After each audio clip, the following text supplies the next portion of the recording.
युती तर झालेलीच आहे, फक्त जागा वाटपावर शेवटचा काल रात्री पूर्ण झाला. आता राज आणि उद्धवजी यांनी एकत्र येऊन या संदर्भात जो काही जागा वाटपाचा फॉर्म्युला किंवा इतर काही गोष्टी आहेत त्या संदर्भात त्यांना घोषणा करणं तेवढं बाकी आहे. आता ती आज करायची संध्याकाळी की उद्या याच्यावर आम्ही आता निर्णय घेऊ. पण आजपासून नॉमिनेशन म्हणजे उमेदवारी अर्ज भरण्याची सुरुवात झाली आहे. खरं आहे, म्हणजे निवडणूक प्रक्रिया आज सुरू झालेली आहे आणि त्याच्यामुळे आता आम्हाला फार वेगानं काम करावं लागेल. नाशिकमध्ये चर्चा आटपलेली आहे, पुण्यामध्ये विषय संपलेला आहे, कल्याण डोंबिवलीतला विषय संपलेला आहे, ठाणे आणि मीरा भाईंदरला सुद्धा हा विषय आम्ही जागा वाटपाचा संपवल्यामुळे आता इतक्या 7-8 महानगरपालिकांचं काम करताना थोडा वेळ लागतो. विषय मुंबई महानगरपालिकेचा दोन्ही बाजूच्या कार्यकर्त्यांच्या भावना समजून घेतल्या पाहिजेत. काही विद्यमान नगरसेवक असतात, त्यांच्या जागांच्या अदलाबदल होत असते युतीमध्ये, तर त्यासाठी लोकांना एकत्र बसवून त्यातून मार्ग काढावा लागतो. तर या सगळ्या गोष्टी जवळजवळ पूर्ण झालेल्या आहेत, या सगळ्या प्रक्रिया पूर्ण झालेल्या आहेत. आता मी थोड्या वेळाने माननीय उद्धवजींशी आणि राजसाहेबांशी बोलून आम्ही त्याच्यावरती निर्णय घेऊ. काय फॉर्म वाटप केले जाणार असेल कळतंय नाही, EV फॉर्मचं वाटप सुरू झालेलं आहे. त्याचबरोबर तुमचं एक आज सकाळी ट्विट आलेलं आहे, त्या ट्विटमधून नेमका अर्थ काय तुम्हाला बोलायचं आहे ते समजत नाही. काय तुम्ही सांगा नाही सांगा ना. कहना क्या है ना, क्या लेकर मर जाएंगे असं. हो, माणसाने बोललं पाहिजे.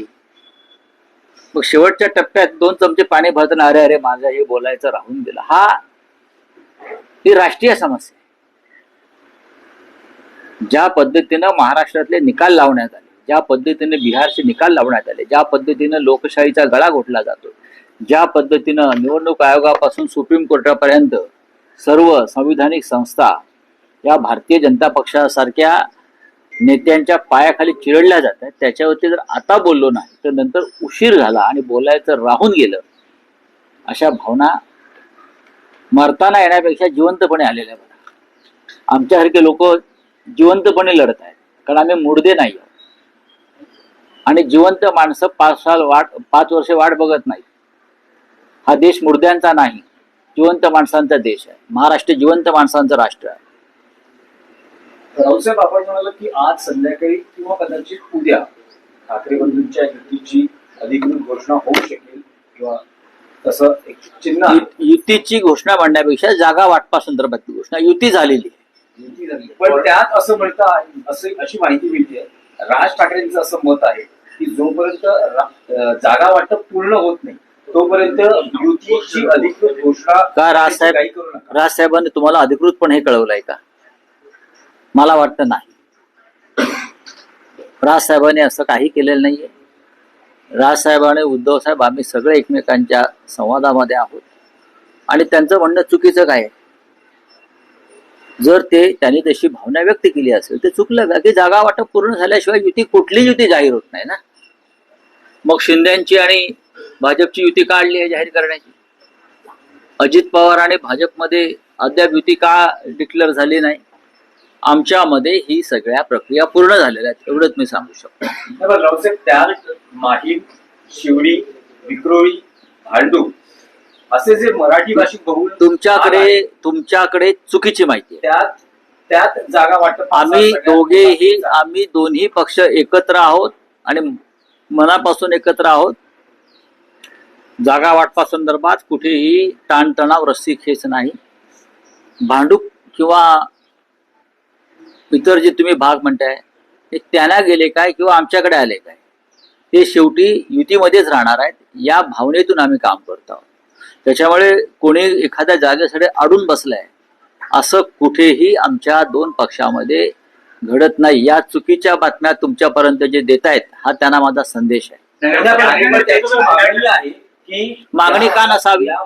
मागणी का नसावी? या भागात जागा वाटपा मनसेचेही आमदार होते, मनसेचेही नगरसेवक होते, तर किमान 3 जागा या सगळ्या मराठी भाषिक बहुल मला मिळाव्या.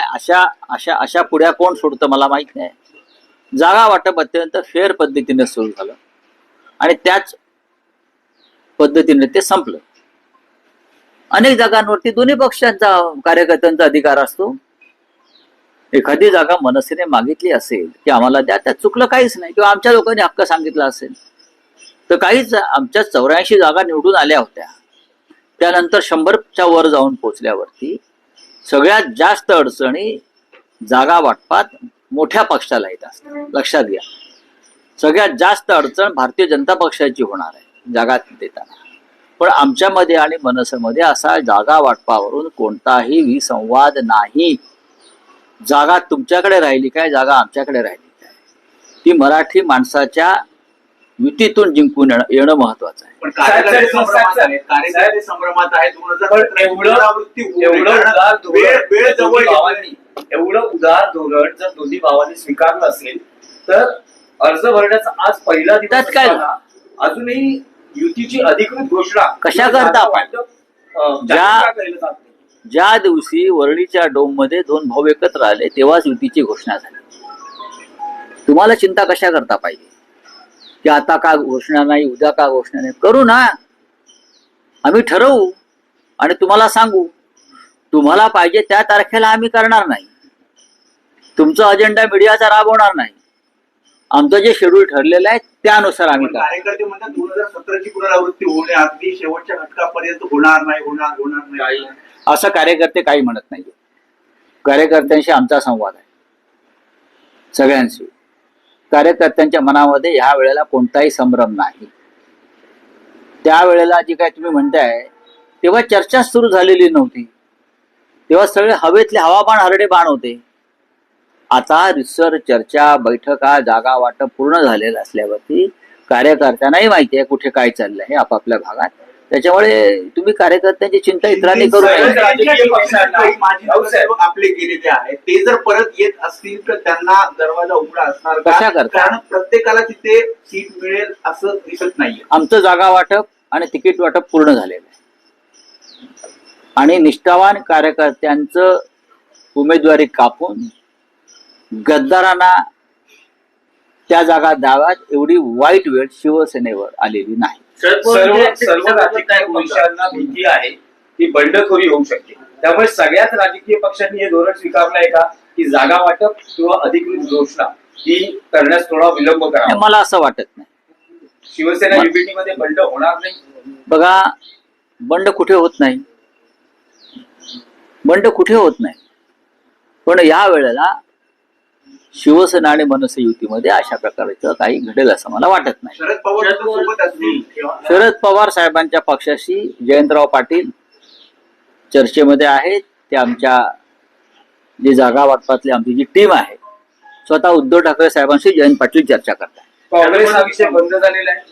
नक्कीच आम्ही शेवटपर्यंत प्रयत्न करू की कुठे कटुता न ठेवता आपण मुंबईमध्ये लढू आणि भविष्यामध्ये निवडणूक निकाल झाल्यावरती सुद्धा आपल्याला मुंबईच्या रक्षणासाठी एकमेकाला कशी मदत करता येईल या संदर्भात आमची वरिष्ठ स्तरावर चर्चा झाली. म्हणजे निवडणुकांच्या निकालानंतर मैत्रीपूर्ण लढती म्हणता येईल ना? नाही, मला असं म्हणतात नाही राऊत साहेब, म्हणजे निवडणुकीच्या निकालानंतर जर काही परिस्थिती निर्माण झाली आणि काँग्रेसची मदत लागली तर ती घेतली जाईल. मग काँग्रेस का भाजपला मदत करणार का? साधा प्रश्न आहे ना. काँग्रेसची लढाई सुद्धा राष्ट्रद्रोही, जातंध आणि धर्मांध आणि महाराष्ट्र लुटणाऱ्या प्रवृत्तीविरुद्ध आहे. काँग्रेसला नगरपालिका निवडणुकीत चांगलं यश मिळालं, आम्ही त्यांचं अभिनंदन केलं. आणि जर काँग्रेसला काही चांगल्या जागा मिळाल्या आणि त्यांची आम्हाला गरज लागली तर नक्कीच त्यांची मदत घेतली जाईल. पण शिवसेना आणि मनसे युती व राज ठाकरे व उद्धव ठाकरे जेव्हा एकत्र आलेले आहेत तेव्हा आम्ही 100चा आकडा 100% पार करतो. त्याचबरोबर दोन्ही राष्ट्रवादी या पुण्यामध्ये एकत्र येताना पाहायला मिळत आहेत. आणि घड्याळ या चिन्ह एका चिन्हावर लढण्यासाठी आता बघा, हा त्यांचा प्रश्न आहे. जर उद्धव आणि राज ठाकरे साहेब एकत्र येत आहेत तर काका पुतणे एकत्र आले तर आम्ही का टीका करावी? जर आम्ही एकत्र येतोय घरामध्ये, कुटुंबामध्ये, भले राजकीय दृष्ट्या असेल, आम्ही राजकीय दृष्ट्या नाही, आम्ही भावनिक दृष्ट्या, तर ते एकत्र आले म्हणून त्यांच्यावर टीका करणं मला योग्य वाटत नाही. परवाच्या दिवशी राऊत साहेब तुम्ही एक असं मत व्यक्त केलं की अजित पवारांची हात भाजपशी म्हणजे भाजपला 100% आणि असं याबाबत माझं शरद पवार साहेबांशी बोलणं झालं, पण त्यांनी अशा प्रकारे काही घडेल जे भाजपशी हातमिळवणी केली जाईल याबाबत त्यांनी शंका व्यक्त केली. काँग्रेसच्या हायकमांडशी संवाद साधला जातोय, परंतु स्थानिक पातळीवरती तुमचं काही बोलणं सुरू आहे का? मैत्रीपूर्ण लढती आणि बघा, स्थानिक पातळीवरती आमची सातत्यानं चर्चा सुरू आहे. आमचे सहकारी आहेत महाविकास आघाडीतले. जर कोणाला वाटत असेल की महाविकास आघाडी तुटली, अजिबात तुटलेली नाही. महाविकास आघाडी कायम. काँग्रेस, राष्ट्रवादी काँग्रेस, शिवसेना, डावे पक्ष हे सगळे आम्ही अजून एकत्र आहोत. महानगरपालिका, स्थानिक स्वराज्य संस्थांच्या निवडणुकीमध्ये अनेकदा वेगळे निर्णय घ्यावे लागतात. चला, धन्यवाद. काल सर्वोच्च न्यायालयाने माणिकराव कोकाटे यांना ठीक आहे. दिलासा दिला. एफस्टीन फाईल बद्दल पृथ्वीराज चव्हाण यांनी सगळं समोर आल्यानंतर सांगितले 350 जीबीचा हा सगळा डेटा. त्यातला किती आलाय? 2 GB झालाय. तुम्हाला वाटतं काही नावं 100% आहेत. ती दडपण्याचा प्रयत्न सुरू आहे. काही डील सुरू आहे ट्रम्प प्रशासनाशी, पण त्याला किती यश मिळेल मला माहित नाही. सर, इटलीमधनं हद्दपार झालेला प्रकल्प आता कोकणात येऊ घातलेला आहे. उदय सामंत म्हणतात कोकणाचं डम्पिंग ग्राउंड झालेलं आहे केमिकल म्हणजे रासायनिक कारखान्यांसंदर्भात. प्रत्येक समुद्र असल्यामुळे बाजूला किंवा नद्या असल्यामुळे शुद्ध रासायनिक प्रकल्पांना त्याची गरज असते, आणि सगळे जगातून हद्दपार केलेले रासायनिक प्रकल्प हे कोकणामध्ये डंप केले जातात. हे चुकीचं आहे. चला, चंद्रपूरमध्ये पराभवानंतर आता मुंबईजीवात खूप नाराज असेल. असं आहे की तो त्यांचा व्यक्तिगत प्रश्न आहे. पक्षाला ते कारणीभूत ठरताय की बघा, सुधीर मुनगंटीवार हे पक्षाचे ज्येष्ठ नेते आहेत, ज्यांना आम्ही ओरिजिनल म्हणतो, 100 नंबरी सोनं, असे सुधीर भाऊ आहेत. पक्षाचा मूळ ढाचा आणि साचा काय आहे, विचार काय आहे, संघाचे स्वयंसेवक आहेत, त्याच्यामुळे त्यांची वेदना ही असणारच की बाहेरून आलेल्या लोकांनी पक्षाचा ताबा घेतलेला आहे आणि ते पक्ष चालवतात. ही एका सच्च्या कार्यकर्त्याची वेदना असते, ज्यांनी पक्षासाठी आयुष्य वेचलेलं आहे, ज्याने पक्षासाठी संघर्ष केलाय, लाठ्या खाल्ल्या, तुरुंगवास भोगला. अशा कार्यकर्त्यांपैकी एक सुधीर मुनगंटीवार, जे मूळ भाजपचे लोक आहेत विदर्भात, त्यात नितीन गडकरी साहेब आहेत, देवेंद्र फडणवीस आहेत, सुधीर मुनगंटीवार आहेत. त्याच्यामुळे त्यांच्या वेदना या वेदनाच असणार ना. सर, आपने एक सर ट्वीट किया हुआ है जिसमें आप ये कह रहे हैं, हाँ? आपने जो ट्वीट किया है उसमें वो कह रहे हैं कि आपने जो कहा है कि अभी हमें बोलना चाहिए था वरना फिर चुप्पियां लेके मर जाएंगे. हाँ, क्या चुप्पियां- ये इशारा कांग्रेस को लेकर है? सबके लिए, जो आज चुप बैठे, जिसकी जो हालत है, संविधान की जो हालत है, सुप्रीम कोर्ट की जो हालत है, सबका आवाज दबा दिया है और हम जनता चुप है. अगर जनता चुप रहेगी, नेता चुप रहेगी, सामाजिक कार्यकर्ता चुप रहेगी, तो इतिहास हमें माफ नहीं करेगा. और जब हम जीवन के आखिरी पड़ाव पर होंगे तो हमें ऐसा आएगा मन में, अरे अरे हमको बोलना चाहिए था, कुछ करना चाहिए था. तब समय निकल चुका हो. तो ये एक समय है कि आज बोलो, आज संघर्ष करो और देश को बचाओ. सर, क्या लगता है कांग्रेस को ये समझ जाना चाहिए आपका इशारा और आपके जो ठाकरे बंधुओं की जो युति उसमें शामिल हो जाना चाहिए? नहीं, ये इशारा उसके लिए नहीं है, लेकिन महाविकास आघाड़ी के कांग्रेस हमारे सबसे भरोसेमंद साथी है. अगर हमको बीजेपी का पराभव करना है, हराना है हमको, तो सबको एक साथ आना होगा.